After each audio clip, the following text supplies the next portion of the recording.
क्या ट्रांसप्लांट इतना आसान काम है कि कोई भी कहीं भी इसका क्लिनिक खोल सकता है? इस हवाले से कवानीन क्या कहते हैं, इस पर बात करेंगे। हमारे साथ मौजूद हैं डॉक्टर वारिस अनवर हैं, हेयर ट्रांसप्लांट एक्सपर्ट हैं। डॉक्टर वारिस, मैं आपको खुशामदीद कहती हूँ। जागो लाहौर में कैसे हैं आप? अल्हम्दुलिल्लाह, अल्लाह का बड़ा शुक्र। सर, सबसे पहले तो हम जैसे हेयर ट्रांसप्लांट की बात करें तो अगर मर्दों की बात की जाए तो औरतों में भी अब हो रहा है, लेकिन मर्दों की बात की जाए तो वो ज़्यादातर इस चीज़ के पीछे है, उनमें ज़्यादा रुझान पाया जा रहा है। लेकिन समझ नहीं आती कि किससे कराना है हमने ट्रांसप्लांट, किससे नहीं कराना, क्योंकि हर गली में, हर मोहल्ले में हमें ट्रांसप्लांट के क्लिनिक खुले हुए नज़र आ रहे हैं। तो इस हवाले से क्या कहेंगे पहले आप? अच्छा जी, मैं सबसे पहले ये कहूँगा कि हेयर ट्रांसप्लांट सर्जरी एक बाकायदा मेडिकल प्रोसीजर है जो कि मेडिकल के साथ साथ एक आर्ट है। ठीक है। तो इसमें दो चीज़ें बड़ी अहम हैं। एक चीज़ है बेसिक क्वालिफिकेशन। बेसिक क्वालिफिकेशन के लिए आपको MBBS डॉक्टर होना और उसके साथ आपका एक लाइसेंसिंग डॉक्टर होना बहुत ज़रूरी है। ठीक है। This is the most basic qualification. उसके बाद आ जाता है कि ट्रेनिंग, कि आपने ट्रेनिंग कहाँ से ली हेयर ट्रांसप्लांट की। जाहिर बात है कि आपने ग्रेजुएशन की, आपने में MBBS के बाद एक लाइसेंस लिया प्रैक्टिस का, लेकिन आगे एक स्पेसिफिक फील्ड की ट्रेनिंग होती है। हेयर ट्रांसप्लांट की आपने ट्रेनिंग कहाँ से ली, उसके बाद आपका इस फील्ड में तजर्बा कितना है। तो इसमें मैं अपने सुनने वालों को ये आगाह करता जाऊँ कि पाकिस्तान में हम लोग जिन्होंने आज से 20 साल पहले बाहर से सीख के आके, जैसे कि मैंने यूनिवर्सिटी ऑफ मियामी फ्लोरिडा से फेलोशिप की स्किन में, फिर सुपर स्पेशलिटी के तौर पे मैंने हेयर ट्रांसप्लांट को चूज किया।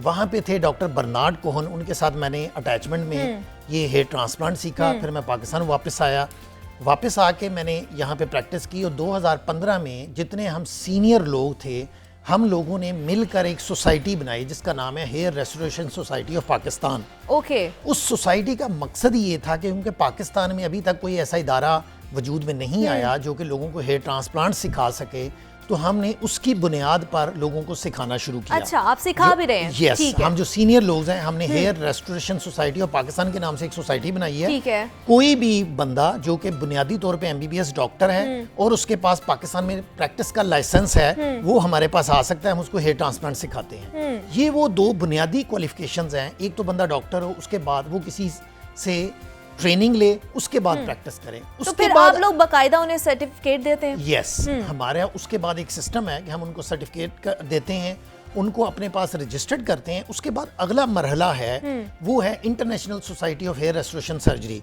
जो दुनिया में सबसे बड़ा एक इदारा है, जिसमें इस वक्त कोई 56 ममालिक के जो हेयर ट्रांसप्लांट सर्जन हैं वो मिल के इस पे रिसर्च करते हैं, इसका नॉलेज आगे ट्रांसफर करते हैं, ट्रेनिंग्स देते हैं। तो international society of hair restoration की सर्जरी की मेंबरशिप मैंने 2003 में ली थी। ठीक है।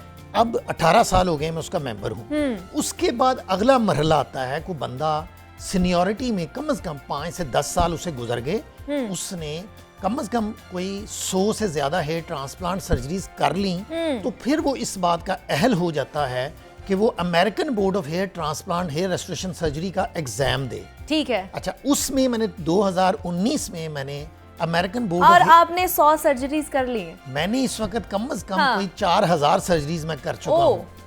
अच्छा, उसके बाद इस तरह है कि मैंने American board of hair restoration surgery जो है उसका एग्जाम दिया मैंने, और अल्हम्दुलिल्लाह मैं बड़े फख्र से ये बात कह रहा हूँ कि मैं पहला पाकिस्तानी हूँ जिसने अमेरिकन बोर्ड में रिटन और ओरल दोनों पार्ट में टॉप किया है, जो इससे पहले किसी पाकिस्तानी के हिस्से में ये कामयाबी नहीं आई। आप मुबारकबाद के हकदार हैं और आपको हम मुबारकबाद देते हैं। हमारी पूरी जागो लाहौर की टीम आपको मुबारक देती है। तो मुझे ये बताइए कि गवर्नमेंट की तरफ से कोई रेगुलेटरी बॉडी नहीं है जो मतलब इस तरह का काम करे ट्रांसप्लांट के हवाले से, और वो लोगों को हुकूमती सतह पर सर्टिफिकेट दे?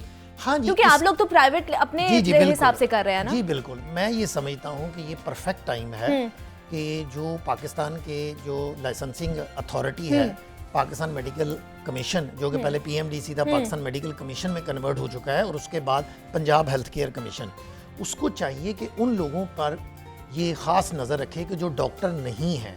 हमारे यहाँ पे इश्यूज ये होते हैं कि जिस वक्त कोई लाइसेंसिंग कोई अथॉरिटी आती है तो वो सबसे पहले डॉक्टरों से शुरू करती है, जबकि सबसे पहले शुरू करने का ये काम है कि जैसे कि बाकी दुनिया में है, कोई भी बंदा जो डॉक्टर नहीं और उसके पास प्रैक्टिसिंग लाइसेंस नहीं, वो पेशेंट को टच नहीं कर सकता। और यहाँ पे तो जिनके पास लाइसेंस नहीं है, प्रैक्टिस नहीं है, वो भी क्लिनिक खोल कर बैठे हुए हैं। बिल्कुल, और ये बड़ी बैड लक है कि पाकिस्तान में अभी तक लोगों को ये अवेयरनेस नहीं है कि डॉक्टर कहते किसे हैं। आपके इस फोरम का आज मैं फ़ायदा उठाते हुए तमाम लोगों को ये आगाह करना चाहता हूँ ताकि उनको पता लगे कि डॉक्टर लफ्ज़ आप मेडिकल डॉक्टर आप किसके लिए यूज़ कर सकते हैं। जो मेडिकल डॉक्टर का लफ्ज़ है वो आप सिर्फ पाकिस्तानी लॉ के मुताबिक एक MBBS डॉक्टर और BDS डॉक्टर, इसके अलावा आप किसी के साथ वर्ड डॉक्टर नहीं इस्तेमाल कर सकते। इसलिए अनफॉर्चुनेटली लोग अपने नाम के साथ किसी भी होम्योपैथिक डॉक्टर, फलां डॉक्टर, अब तो हर्बलिस्ट, हर किस्म के लोग, इवन के जो न्यूट्रिशनिस्ट हैं उन्होंने अपने नाम के साथ डॉक्टर लगाना शुरू कर दिया है। तो अब ठीक है डॉक्टर साहब, इस पे बाद में बात करेंगे, अभी हेयर ट्रांसप्लांट के हवाले से बात कर लें। तो हमें ये बताइए कब हमें फैसला करना चाहिए कि मुझे अब हेयर ट्रांसप्लांट की तरफ जाना है, और डॉक्टर से कंसल्ट करना कितना अहम है? मैं ये समझता हूँ जी, कोई एज लिमिट है इसकी? जी, इसमें दो अलग वजूहात हैं। मर्दों में वजूहात अलग हैं बाल उतरने की, औरतों में अलग है। मर्दों में जो सबसे कॉमन वजह है वो है आपका मर्दाना मरूसी गंजपन, ठीक है, जिसमें अनफॉर्चुनेटली आपके पेरेंट्स की तरफ से आप में जीन्स ट्रांसफर होते हैं, और अगर दोनों साइड से जीन्स ट्रांसफर हुए हैं, आपकी वालदा की तरफ से और आपके वालिद की तरफ से, तो अर्ली 18 ईयर्स में आपके बाल उतरना शुरू हो जाते हैं। उसकी सबसे बड़ी अलामत ये है कि जो बच्चा है 18 साल का, 17 साल का, उसको महसूस होना शुरू हो जाता है कि उसकी जो हेयर लाइन है वो पीछे की तरफ जा रही है। और इसमें असूल ये है कि जितना जल्दी आप ट्रीटमेंट शुरू करेंगे उतने अच्छे रिजल्ट आएंगे आपको बालों के रोकने के इलाज के। तो इसलिए अगर किसी की उम्र 17, 18 साल, 19 साल, 20 साल, अर्ली 20s में उसके बाल उतरना शुरू हो जाएं, तो उसे चाहिए कि फौरन अपने हेयर ट्रांसप्लांट सर्जन से रब्ता करे। जितना जल्दी वो शुरू करेगा जितना अच्छे रिजल्ट आएंगे। ठीक है। उसके बाद अगर बाल उतर गए हैं तो फिर ये है कि अगर बाल सामने से उतर चुके हैं, बाल नहीं है, तो फिर मर्दाना मोरूसी गंजपन से अगर बाल उतरते हैं तो उनका स्वाय हेयर ट्रांसप्लांट के कोई इलाज नहीं। ठीक है। इसके अलावा और भी वजूहात हैं। खुदा ना खास्ता अगर किसी को बर्न हो गया है, electric burn, road side accident, इसके अलावा और बीमारियां हैं जिनमें इन्फेक्शंस हैं, फंगल इन्फेक्शन है, बैक्टीरियल इन्फेक्शंस हैं, और इम्यून सिस्टम की कुछ बीमारियां हैं, लाइकन प्लानस है, सोराइसिस है, और किस्म की बीमारियां जिनसे बाल उतर जाते हैं। लेकिन जो सबसे बड़ी वजह है वो है मर्दाना मोरूसी गंजपन। अगर वो हो गया है तो उसका वाहिद इलाज हेयर ट्रांसप्लांट है। ठीक है। और ये हेयर ट्रांसप्लांट हम ज़्यादातर यंग लोगों को ये रिकमेंड करते हैं कि पहले वो दवाई खाएं, क्योंकि आपके बाल बहुत कीमती हैं। हेयर ट्रांसप्लांट से सिर्फ उतने बाल पीछे से आगे ट्रांसफर होने हैं कि जिसने आपकी एक लुक इतनी रीजनेबल करनी है कि आप गंजे ना लगें। लेकिन फुल ऑफ हेयर अगर आप चाहते हैं कि आपका सर रहे तो उसके लिए आपको जो अपने बाल हैं उनको बचाना होगा और उसके लिए जल्दी इलाज शुरू करना होगा। ये है, मतलब हेयर ट्रांसप्लांट से पहले भी ट्रीटमेंट्स होते हैं? जी बिल्कुल है। ये मेरा मैसेज मैं सब लोगों को देना चाहूंगा कि जिनके बच्चे यंग हैं, 17-18 साल की उम्र के हैं, उनके बाल उतरना शुरू हो गए हैं, तो उसके लिए बेस्ट ऑप्शन ये है कि वो पहले अपने उतरते हुए बालों का इलाज कराएं। अगर बाल उतर गए हैं और आपकी एज 25 से 30 तक पहुंच गई है और आपके बाल इतने ज्यादा आगे से उतर चुके हैं कि आप वाज़े तौर पे गंजेपन का शिकार हो गए, फिर ऑप्शन हेयर ट्रांसप्लांट। और मुझे बताइए कि हर एक के लिए ट्रांसप्लांट महफूज है, और अगर ट्रांसप्लांट कराने से पहले कोई टेस्ट भी कराए जाते हैं? जी बहुत अच्छा सवाल है। ये बड़ी ज़रूरी बात है कि अगर कोई बंदा हेयर ट्रांसप्लांट के लिए जा रहा है तो उससे पहले उसकी इवैल्यूएशन एक सर्टिफाइड डॉक्टर के पास होनी बहुत ज़रूरी है।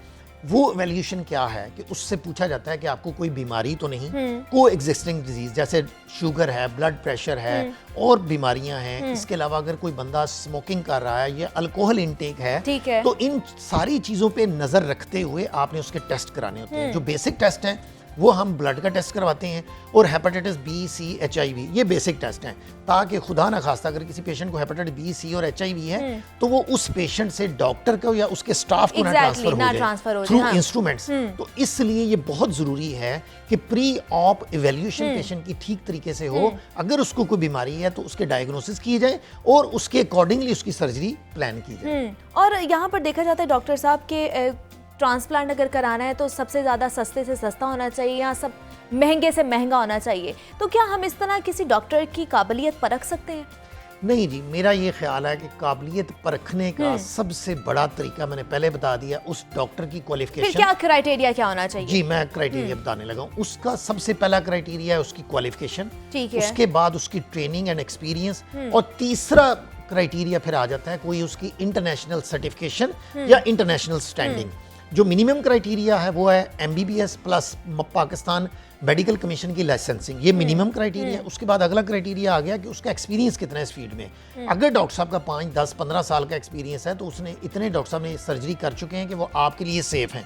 ठीक है। उसके बाद अगर है जैसे कि अमेरिकन बोर्ड है, मैं इस वक्त कहूँगा दुनिया में सिर्फ एक ही एग्जामिनिंग बॉडी है जो कि एग्जामिनेशन लेके आपको सर्टिफाई करती है कि आपके इस फील्ड में आप माहिर हैं, वो diplomate American board of hair transplant surgery है, जो कि मैं हूँ। इसी तरह पाकिस्तान में और डॉक्टर्स भी हैं कि जो डिप्लोमेट अमेरिकन बोर्ड हैं। तो ये वो लोग हैं जिन्होंने अपने फील्ड में महारत हासिल करने के अलावा उनका एक अच्छा खासा एक्सपीरियंस है और इन्होंने इंटरनेशनल एग्जाम दे के अपने आप को साबित किया है और पाकिस्तान का नाम रोशन किया है।